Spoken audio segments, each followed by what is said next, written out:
Le groupe Cavac, constructeur d'ouvrages publics et privés, s'est diversifié dans la promotion immobilière et poursuit son expansion dans les métiers de l'immobilier. Le groupe Cavac est à la recherche de foncier. Vous vendez? Vous avez un projet? Rendez-vous sur www.cavacgroup.com.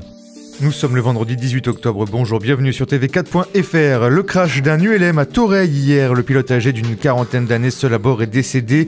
Son appareil, un autogire, une sorte de mini-hélicoptère, s'est crashé vers 17h, pas très loin de la D81, la route du littoral. L'ULM s'est ensuite enflammé au sol, les secours n'ont rien pu faire pour sauver ce pilote débutant. Il n'avait qu'une vingtaine d'heures de vol derrière lui, c'était la première fois d'ailleurs qu'il partait voler tout seul. L'appareil appartenait à l'école du ULM de Toreil, alors défaillance humaine ou technique, c'est l'enquête qui devra le déterminé. Journée de grève générale aujourd'hui en Catalogne. Les marches de la liberté sont arrivées dans la capitale catalane aujourd'hui où les bus et les métros tournent au ralenti. Certaines entreprises sont également restées fermées toute la journée. La P7 a été coupée une bonne partie de la journée au niveau de la Jonquière avec pas mal de bouchons. Les élèves du collège Jean Massé évacués hier après-midi après une fausse alerte à la bombe.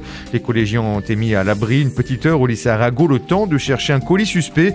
Un homme venu faire des réparations dans l'établissement serait rentré avec un paquet et serait reparti sans. Finalement, aucune trace de ce colis après vérification des autorités. Tout est rentré dans l'ordre une heure plus tard.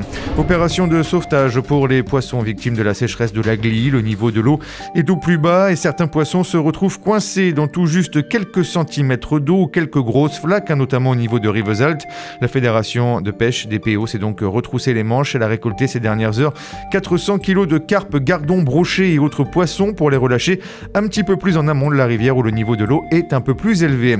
L'USAP en pleine bourre reçoit Mont-de-Marsan ce soir à 20h au stade Émile Giral. Les Catalans ont réussi à enchaîner de victoires consécutives, alors pourquoi pas la passe de 3 ce week-end pour la 8e journée de Pro D2.